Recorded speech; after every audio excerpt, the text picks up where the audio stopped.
What's good, everyone? Robert Lester here, father, coach, athlete. And in this short video, we are going to go over how I PR'd my marathon. Ran the same marathon 3 years in a row, same course, same shoes. And I'm going to show you how we PR that. I'm going to take you through the prep, what nutrition I had before, and race day pacing, strategy, and anything in between. I'll try to timestamp them so you can skip through any of the stuff that you don't care to listen to. We'll get straight into it.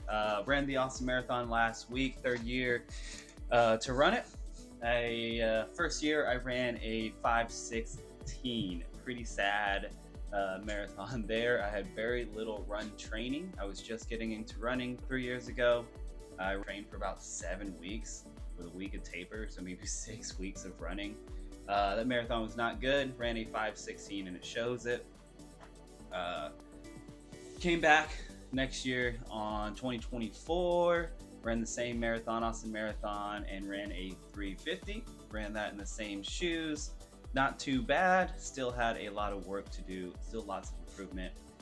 Came back this last year, 2025, and a lot different mentality, a different goal for the race. For 2025, we actually just ran it for a training run as part of a build for Leadville. We'll be doing Leadville later on this year in August. So just using that as a build, and I mean, it's in the backyard. Austin Marathon is right there in my backyard. So it's always fun to do it. It is a great marathon. They put it on. The way they put it on is great. The volunteers are great. The city is amazing. So definitely recommend doing it. But came back this last year, 2025, with a few ultras under my belt and ran a 3:32, and that was as a training race. And why I say that is because my prep coming up to it was pretty light, honestly. Took December as kind of like a recovery month. So really took my volume and my training light, ramped up in January with a little bit of speed work, and basically all the way up to the marathon. So not much training going into this marathon, just my base building basically. But was able to run a 3:32, right around where I thought I would be. In my previous video, I said I thought I'd be probably around 3:32 at a moderate effort. So hit that right around the goal of where I thought I would be. So let's talk about the training coming up to it. We'll go from there. The speed work that I did, I wasn't doing a lot of mileage building up to it. I was really averaging probably around 40 to 50 miles a week. So nothing too high on volume. My speed work coming up to it in the last 3 weeks of it was super basic speed work. 3 weeks prior, I did 12 by 400s. Yeah, I did 12 by 400s. The next week I did 10 by 800s. And then the week of the marathon, I did 6 by 1200s and then 4 by 800s. And that was actually my quote unquote taper week. Dropped down the volume, but I continued the speed work. Yeah, tapering has never really been a strong suit of mine. My body just doesn't react the same. I noticed that I actually just do better ramping up to my races. So really just dropped the volume, kept the intensity up as much as possible on race week. But coming into it, I had a pretty solid base since the year prior. Since 2024, I've had raced 3 ultra marathons, so a 52 miler and 2 50Ks. So that's kind of how we trained up until the race. Let's talk about the race day, and we'll start with nutrition and leading up to it. Carb loading has never really been my strong suit for a race. It actually just seems like it makes me just use the restroom a lot. And I've learned that over the past marathons and races that I've done.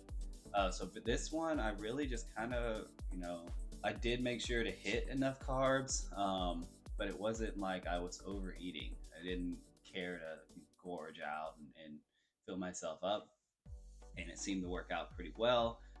Just had some, before race day, we really just had some grass-fed ground beef and some white rice, and it seemed to work out. Didn't have any bathroom issues the day of the race. As far as nutrition, what I took in the morning, I actually had a parfait in the morning, a HEB parfait. An HEB parfait, we had a banana, and then we had 2 scoops of tailwind to sip on as we drove up to the race. And then I actually carried 2 more scoops in a bottle with me for the first few miles of the race to sip on. Now, as far as what else we had, I also had some ketone aid about 30 minutes before the race. So 15 milliliters of that. And it seemed to help as far as energy wise goes. It seemed to work out. During the race, we had BPN was the sponsor. So any of the races, always try to look at who's sponsoring the race and what fueling is going to be in the race. I actually prefer precision gels, but with BPN, I've had BPN gels. They're pretty good. They don't mess with my stomach too much, so I figured, leading up to it, I actually trained with BPN Go gels as well. But we did a BPN Go gel every about 20 minutes was the goal, and it kind of fell off on that as well. We had some OJ, 2 scoops of tailwind, and that parfait. So the parfait was probably about 50 grams of carbs. The tailwind, 2 scoops of that's going to give you 50 grams of carbs as well. And then whatever the orange juice is, that's really just for the fructose that we took that in for. Had a glass of that. And then once we started the race, every 20 minutes we had a Go gel. That's going to be 25 grams of carbs there. It's 24. We'll call it 25 to make it easy. So the first hour, at 20 minutes we had 1 Go gel, 40 minutes we had another, and at an hour we had another. So that gives us about 150 grams of carbs for the first hour. And then we tried to hold that up. At 120 we had another BPN Go gel. At 140 we had another Go gel. So that gave us another 50 grams of carbs right there for hour 2. I did not have one at 2 hours. I actually had one at 210, and then 240 we had some caffeinated BPN Go gels, and I believe the one at 140 was caffeinated as well. And then I think those caffeinated Go gels kind of messed with my stomach a little bit.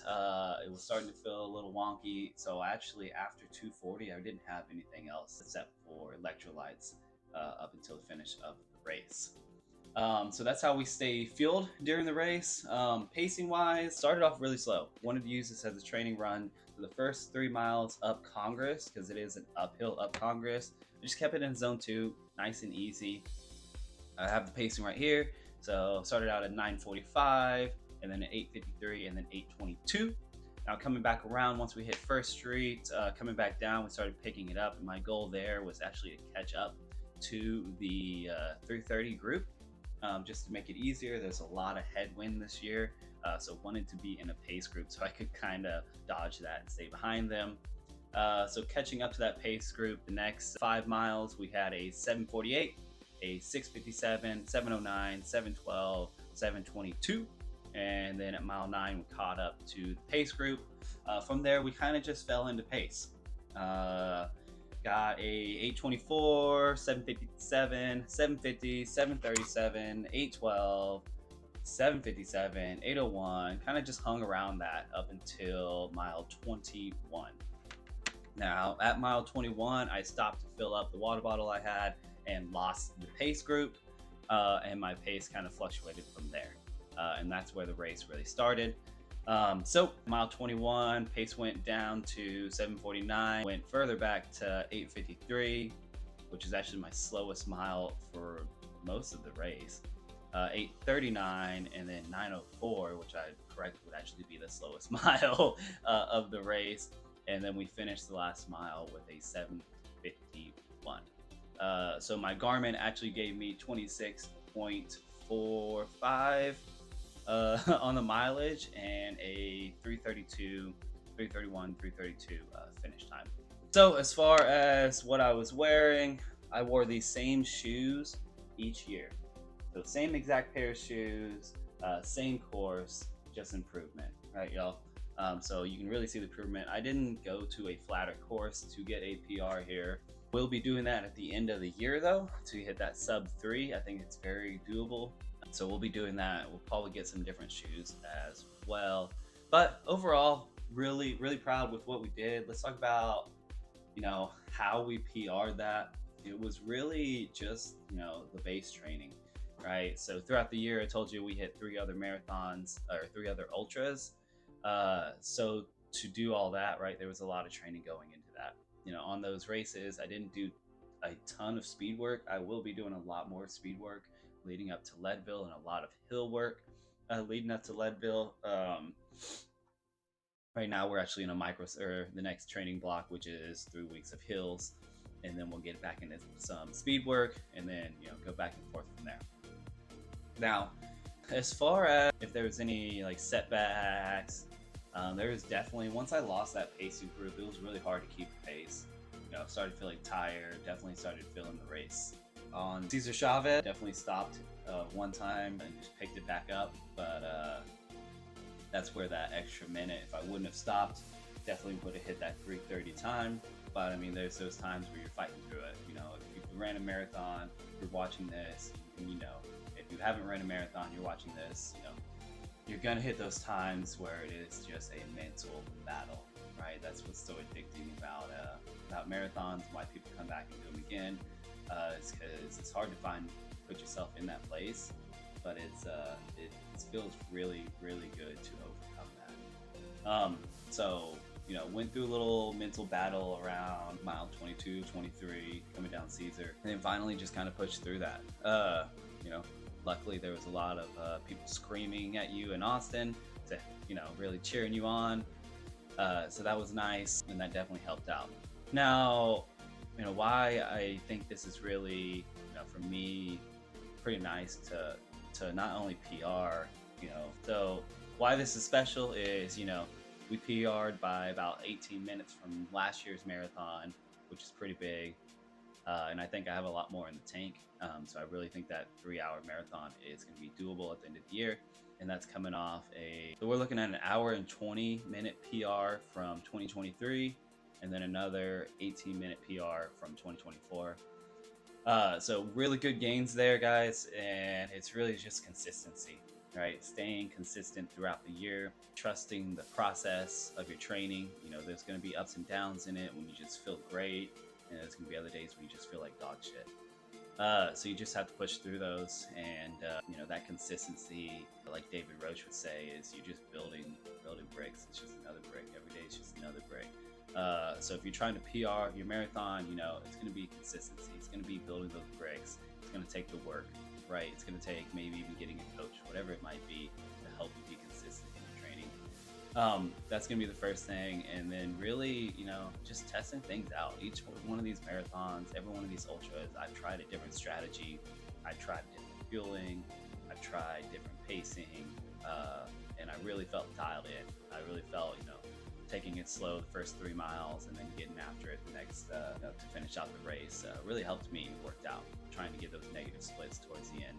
Other than that, y'all, I really looking forward to Leadville coming up here in August, and then hopefully CIM after that. But would love to hear your thoughts if you ran the marathon. What worked for you. If you have any pointers or any questions, concerns, views on how I did my marathon, feel free to comment, feel free to reach out to me. But I really appreciate y'all watching this, and until next time, deuce.